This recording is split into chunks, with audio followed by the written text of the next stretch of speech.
Say your name again. Rhonda Austin. And say what you just said about. I'm always willing to help the people in the community, my people. Okay, I asked Miss Rhonda would she do an interview for my YouTube channel. The topic of the day is Hunter Biden and the gun that was found in the verdict.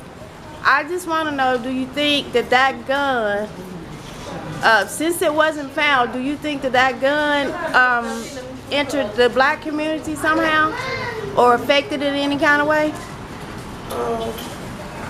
Yes, I do. Okay. What about the drug addiction? Do you think that by him buying so many drugs at a time, do you think that kind of affected our neighborhoods and our community? I don't see how it did. Yeah. Not really, okay. No. As a matter of fact, I even might want to change that answer about the gun too. I don't really see how it affected our community. I'm kind of glad it did in a sense. It did affect our community in a sense. That's what I'm going to say. Because they did find him guilty, and they usually find all our young guys guilty without evidence too. So I'm kind of happy about that part of it.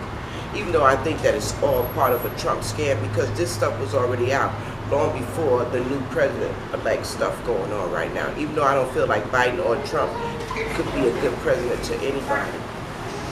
Either one of them, both of them are bad. You know, they're giving us two devils to pick, and we don't have no one to fight for us. So are you voting this year? I'm on the fence. So maybe and maybe not. Right. This will be the first time in my 67 years that I can say I don't want to vote. Because it's like we gave Biden a chance, and all he did was shit on us as we thought he would too. He didn't really do very much for us. And Trump, people are trying to say Trump did things for us. That little bit of money that he handed us out is like carrots in a barrel. People all talk about, oh, he gave us this money. What money?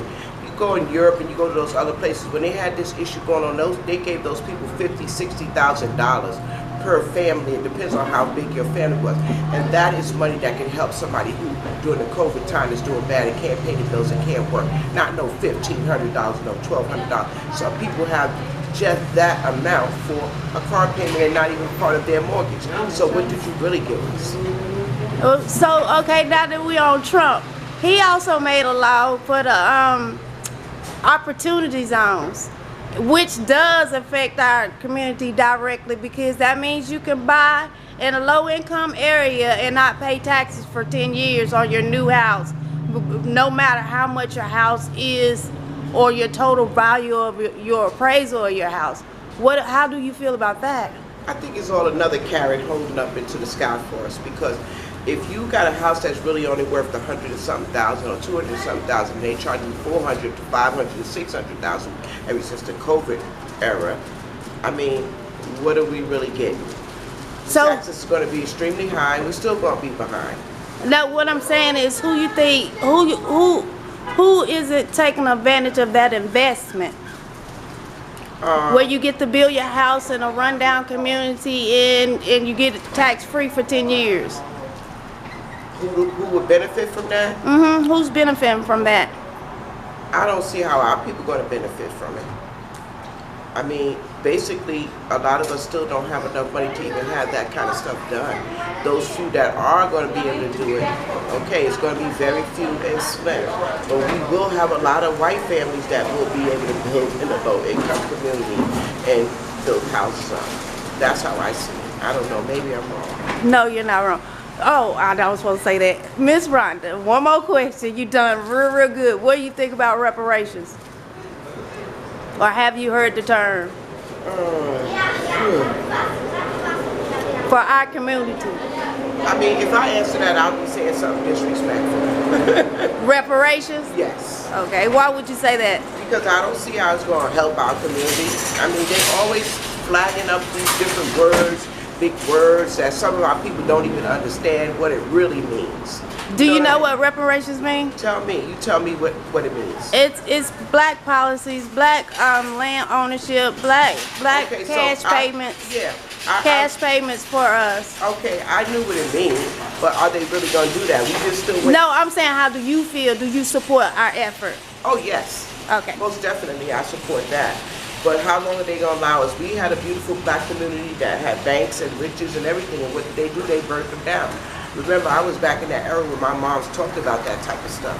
I mean, are you really gonna give it to us, or are you just acting like you're gonna give it to us? Because they say they're gonna give us a lot of things that allow us to do a lot of things, but when it all boils down to it, we never really get any of those things, and we never really allowed to. It's always pushed in the back burner, saying, "Oh, in a few years, oh, you vote for me, I'll have it for you in 5 years, or 3 years, or right before I leave the office." So, yeah. And where are you from? Are you born in the Charlotte area? No, I'm born in Birmingham, Alabama. Oh, wow. Tell us a little bit about your childhood. My childhood was, I watched my grandmother pick cotton. I left Birmingham, Alabama when I was around 10 years old and moved to New York City, Harlem, New York. I grew up in the era of when Harlem was mostly black and rich.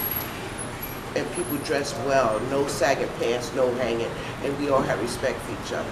And from there, I moved to Queens, New York, which is the same area. They called it the richest area of Queens. I lived in Jamaica, New York, Springfield Gardens. I graduated from Springfield Gardens High School. I went to Queens College. I became a basketball coach for Monroe College. And then I worked for at-risk youth for the last 30-something years. Is it something you want to tell the youth of today? Stay positive and keep your head up and stop stealing cars. Thank you, Ms. Rhonda.